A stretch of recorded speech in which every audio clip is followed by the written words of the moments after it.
I stood in front of Mr. Kim's grand house, the evening mist curling around my legs. The sleek modern architecture was a stark contrast to the warmth I had known growing up in India. My name is YN. I came to Korea 5 years ago for my studies, but ended up becoming Taehyung's secretary after a tough interview. The memory of that day still brings a smile to my face, his piercing gaze assessing my every word and my determination to prove myself. Mr. Kim was as cold and strict as everyone said. In the beginning, I thought he was too harsh, treating everyone with a cool detachment. He always spoke to me formally, maintaining a professional distance that made me feel nervous. One day, overwhelmed and exhausted, I lost my temper and shouted at him about the unrealistic demands. I regretted it immediately, fearing I had lost my job. To my surprise, I received a polite and professional message from him later. Miss YN, I appreciate your honesty and your dedication. It takes courage to stand up for oneself. Let's find a better balance. Regards, Kim Taehyung. From that day, I saw him differently. He was strict, but fair and kind in his own way. Only those who were close to him could understand the complexity of Mr. Kim. His mother once asked if he was gay because he never seemed talking to any woman other than me. That too, because I'm his secretary. It bothered me because somewhere along the way, I had fallen in love with him. As the moon rose, Mr. Kim stepped out, his expression unreadable. For a brief second our eyes met, and I saw a flicker of warmth. Taehyung.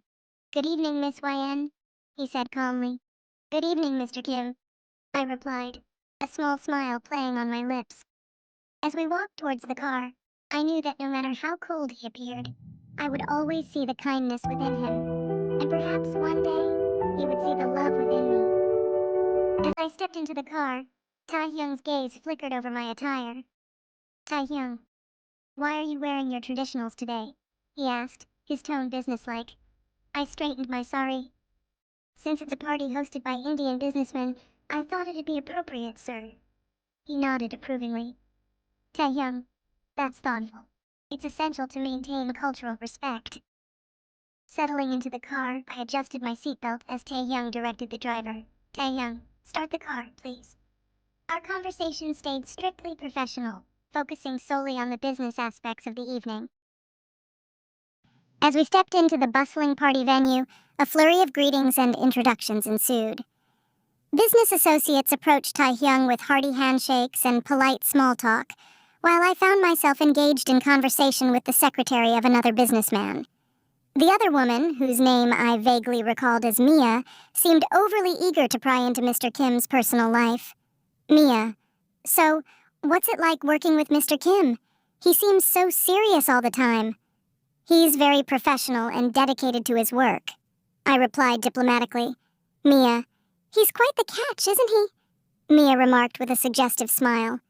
Mia, you must feel lucky to work so closely with him. I nodded, my smile tight. Yes, it's certainly an honor, I replied, resisting the urge to roll my eyes.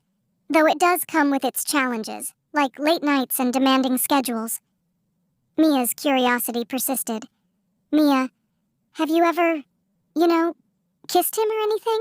She asked, lowering her voice conspiratorially. I felt a wave of discomfort but maintained my composure. No, nothing like that. We keep things professional, I said with a polite smile. Mia, is the workload too stressful? Mia inquired, her gaze probing. It's become a routine for me, I admitted, trying to downplay the intensity of our work environment. People will get used to it after working with him. Mia leaned in closer. Mia, it must be amazing, though, working so closely with someone as powerful and handsome as Mr. Kim. Before I could respond, Taehyung appeared at my side, his presence a welcome interruption. Taehyung, excuse me, miss, but I need to borrow Miss YN for a moment, he said smoothly. He guided me away from the prying eyes and whispered conversations, effectively ending the gossip session before it could progress any deeper. As we walked away, he leaned in slightly and said, Taehyung, I hope she wasn't bothering you too much. Not at all, sir, I replied, grateful for his timely intervention.